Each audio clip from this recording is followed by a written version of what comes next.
Hello friends, कैसे हो सारे। मैं विक्रम और आज के वीडियो में हम बात करेंगे केमिस्ट्री के कुछ ऐसे इंपॉर्टेंट क्वेश्चन जो आपकी दहाट पीवीएफटी और पीएटी जैसे इंट्रेंस एग्ज़ाम के लिए बहुत ही ज़्यादा इंपॉर्टेंट रहने वाले हैं।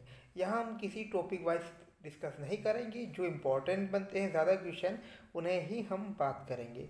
तो क्वेश्चन फर्स्ट है, पायरेक्स कोच को सबसे अधिक सामर्थ्य बनाने के लिए निम्न में से क्या उत्तरदायी है। तो जो पायरेक्स कांच होता है उसको अधिक अच्छा बनाने के लिए कौन सा कांच सबसे अधिक उत्तरदायी है। ऑप्शन है potassium carbonate, lead oxide, borax या फेरिक ऑक्साइड। तो यहाँ आंसर रहेगा गाइस बोरेक्स। बोरेक्स जो होता है उसे पोरेक्स पायरेक्स कांच में मिलाया जाता है ताकि जो कांच जो होता है अधिक सामर्थ्य बने। तो यही क्वेश्चन है इसका कि which of the following is responsible for making porous glass more durable. तो आंसर रहेगा यहाँ पर बोरेक्स। नेक्स्ट है क्वेश्चन नंबर सेकंड कि माणिक का रंग लाल रंग किसकी मौजूदगी के कारण होता है। तो गाइस जो माणिक होता है उसका रंग लाल किसकी मौजूदगी के कारण होता है। ऑप्शन जो है क्रोमियम ऑक्साइड, कैल्शियम ऑक्साइड, लौह ऑक्साइड या जिंक ऑक्साइड। तो ये होगा गाइस क्रोमियम ऑक्साइड। तो क्रोमियम ऑक्साइड की उपस्थिति के कारण माणिक का जो है रंग लाल होता है। तो red colour of ruby is due to the response of, तो ये रहेगा यहाँ पर क्रोमियम ऑक्साइड। तो क्रोमियम ऑक्साइड की उपस्थिति के कारण जो माणिक है उसका रंग जो है लाल होता है। नेक्स्ट क्वेश्चन नंबर थर्ड कि निम्नलिखित में से कौन सा क्लोरोफिल का घटक नहीं है। बहुत ही ज़्यादा इंपॉर्टेंट है गाइस क्वेश्चन। ऑप्शन है हाइड्रोजन, मैग्नीशियम, कार्बन या कैल्शियम। तो इनमें से जो है कि जो क्लोरोफिल है उसका घटक कौन नहीं है। इंपॉर्टेंट क्वेश्चन कि which of the following is not a component of chlorophyll. Option hydrogen, magnesium, carbon या कैल्शियम। तो ये रहेगा हमारा कैल्शियम। तो जो गाइस कैल्शियम होता है वो क्लोरोफिल का घटक नहीं है, जबकि कार्बन, मैग्नीशियम और हाइड्रोजन जो है क्लोरोफिल का घटक है। ओके, नेक्स्ट हम बात करें कि निम्नलिखित में से कौन सा कमरे के ताप पर द्रव्य रूप है। तो कमरे के ताप पर ऑप्शन है उनमें से कौन द्रव है। ऑप्शन लिथियम, सोडियम, फ्रेंसियम या सीरियम। तो ये है गाइस फ्रेजियम। जो फ्रेजियम जो है तत्व वो कमरे के तापमान पर द्रव रूप में पाया जाता है।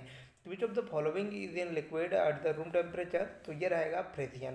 फ्रेजियम जो होता है गाइस जो तत्व वो कमरे के ताप पर द्रव अवस्था में पाया जाता है। ओके, क्वेश्चन नंबर 5 कि मुख्य शोधनों तथा टूथपेस्टों में निम्नलिखित में से कौन सा यौगिक आमतौर पर प्रयुक्त किया जाता है। ऑप्शन सुहागा, शोर, हाइड्रोजन पेरोक्साइड या सोडियम क्लोराइड। तो ये रहेगा सुहागा। तो विच of the following component is commonly used in mouth wash and toothpaste.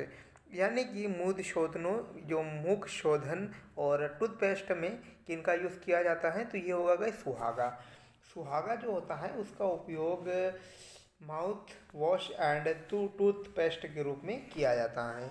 तो ये आपके थ्योरी क्वेश्चन हैं और थ्योरी क्वेश्चन इंपॉर्टेंट हैं और यही थ्योरी क्वेश्चन आपकी दहाट और पीवीएफटी पीएटी जैसे इंट्रेंस एग्जाम में पूछे जाते हैं। यहाँ पर गैर न्यूमेरिकल कम पूछे जाते हैं और थ्योरी क्वेश्चन हैं ज़्यादा पूछे जाते हैं।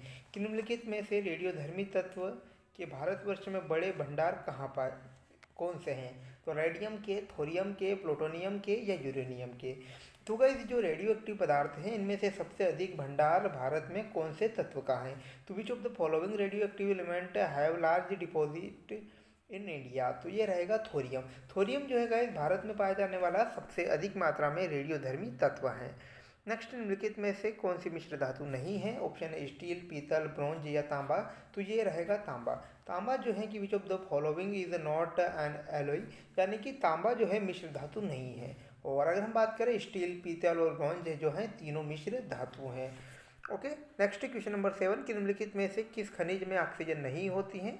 ऑप्शन हेमेटाइट, बॉक्साइट, क्रोयोलाइट या कैल्साइट। तो ये होगा क्रोयोलाइट।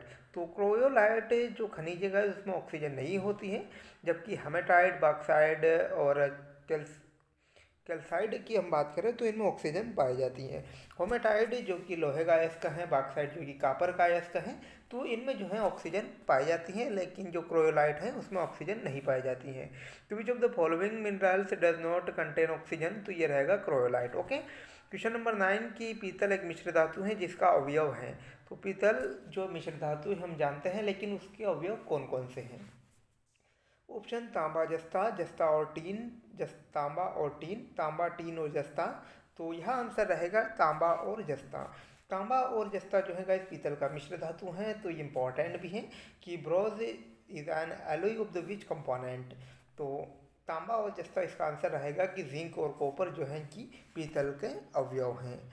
नेक्स्ट, लेड पेंसिल में लेड का कितना परसेंट होता है, बहुत ही ज़्यादा इंपॉर्टेंट है। लगभग 90% चांस हैं इस क्वेश्चन के आने के, क्योंकि ये क्वेश्चन आपको कंफ्यूज करने वाला रहता है और इसमें आप अक्सर गलत करके आते हो। 0%, 100%, 70% और 90%। तो ये रहेगा गाइस 0%। जो लेड पेंसिल होता है उनमें लेड का जो परसेंटेज होता है वो 0 होता है।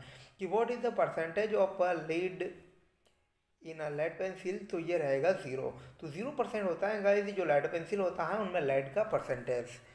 ओके, नेक्स्ट है कि किसी बिजली की इस्त्री को गर्म करने के लिए किस धातु का प्रयोग किया जाता है। तो ओके, ये भी इंपॉर्टेंट है। ऑप्शन है नाइक्रोम, टंगस्टन, तांबा या जस्ता। तो ये रहेगा गाइस नाइक्रोम। नाइक्रोम जो धातु होती है किसी भी जो इस्त्री, अगर हम बात करें इस्त्री या हीटर जो होता है उसमें जो धातु होती हैं वो नाइक्रोम की बनी होती हैं और इसका उपयोग जो है धातु को, जो वस्तु या किसी उसी धातु को गर्म करने में किया जाता है। नेक्स्ट, निम्नलिखित में से कौन सा लौह अयस्क है। तो लौह अयस्क कौन सा है। ऑप्शन बॉक्साइट, मैग्नाइट, लिग्नाइट या नाइट्राइट। तो ये रहेगा गाइस मैग्नाइट। मैग्नाइट जो यहाँ पर है एक लौह अयस्क है। बाकी बॉक्साइट और लिग्नाइट, नाइट्राइट की हम बात करें तो ये जो है लौह अयस्क नहीं है। बॉक्साइट वैसे हम बात करें तो ये कॉपर का अयस्क है। Which of the following is an iron ore. तो ये रहेगा मैग्नेट। नेक्स्ट, माणिक्य और नीलम किसके ऑक्साइड हैं। ऑप्शन है कॉपर, टीन, आयरन या एल्यूमिनियम। तो ये रहेगा टीन। टीन के जो अयस्क हैं माणिक्य और नीलम, तो इम्पॉर्टेंट भी हैं ये कि ruby and sapphire are oxide of which. तो टीन यहाँ पर आंसर रहेगा। ओके, नेक्स्ट, जर्मन सिल्वर में निम्नलिखित में से कौन सा नहीं होता है। तो जर्मन सिल्वर होता है वो किसका कंपाउंड, या जो जर्मन सिल्वर का कंटेंट कौन नहीं है। तो कॉपर है, टीन, आयरन या सिल्वर। तो ये रहेगा guys silver. Which of the following is not present in German silver. तो जर्मन सिल्वर में जो होता है सिल्वर प्रेजेंट नहीं होता है। ओके, तो इम्पॉर्टेंट भी है ये। इसके बाद नेक्स्ट है, बर्तन बनाने में प्रमुख जर्मन सिल्वर एक एलॉय है। तो जर्मन सिल्वर जो होता है गाइस किसका कंपोनेंट या किससे मिलकर बना होता है। तो कॉपर, सिल्वर और निकेल से, कॉपर, जिंक और निकिल से, कॉपर, जिंक और एल्यूमिनियम से, या इनमें से कोई नहीं।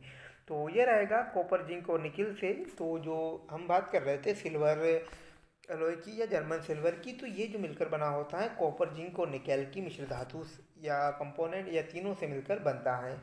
नेक्स्ट, जिंक सल्फाइड का आमतौर पर प्रयोग किया जाता है। तो जिंक सल्फाइड का आमतौर पर किस लिए प्रयोग किया जाता है। कवकनाशी के रूप में, शाकनाशी के रूप में, गंधहारक के रूप में, या इनमें से कोई नहीं।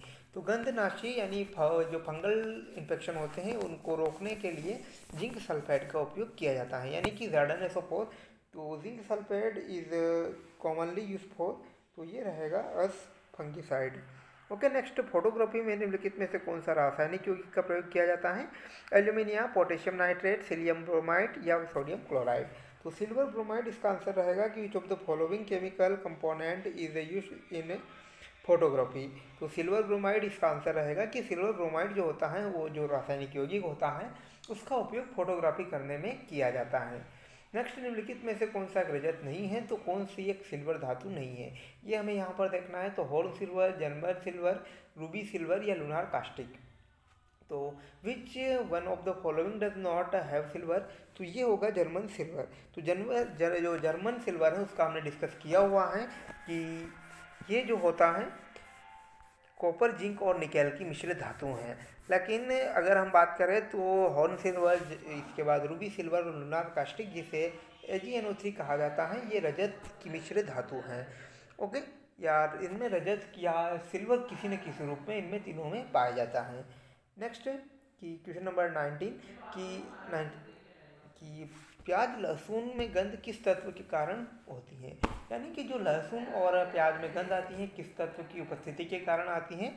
तो पोटेशियम, लिथियम, सोडियम या फ्लोरीन। तो ये होगा potassium. Due to which element the smell of the onion garlic is found. तो ये होगा पोटेशियम, यानी पोटेशियम की उपस्थिति के कारण प्याज और लहसुन में गंध आती है। नेक्स्ट है, कौन सी धातु ट्रांजिस्टरों का प्रमुख अंग है। तो ट्रांजिस्टरों में कौन सी धातु का यूज़ आमतौर पर किया जाता है? ऑप्शन है जर्मेनियम, ऑस्मेनियम, राइडियम या सीसा। तो ये होगा जर्मेनियम। कि which metal is an important part of transistor? तो ये होगा जर्मेनियम, इम्पॉर्टेंट भी है। इसके बाद अंतिम क्वेश्चन की प्रकृति में स्वतंत्र अवस्था में भी पाया जाता है सोना, चांदी, तांबा या ये सभी? तो ये सभी जो स्वतंत्र अवस्था में या उत्कृष्ट धातु हम कह सकते हैं, सोना, चांदी और तांबा तीनों अवस्था में मिलते हैं। यानी सिर्फ तीनों अवस्था में नहीं, ये तीनों जो धातु हैं स्वतंत्र अवस्था में मिलती हैं। ओके, तो इम्पॉर्टेंट है क्वेश्चन कि also found a pre stage in nature. तो ये ऑल दिस। तो आज की वीडियो में इतना ही और मिलते हैं नई वीडियोस के साथ। तब तक धन्यवाद और आप चैनल को सब्सक्राइब कर लो ताकि कोई भी नई वीडियोस हो उसे आप मिस न कर पाएँ। Thanks for watching guys.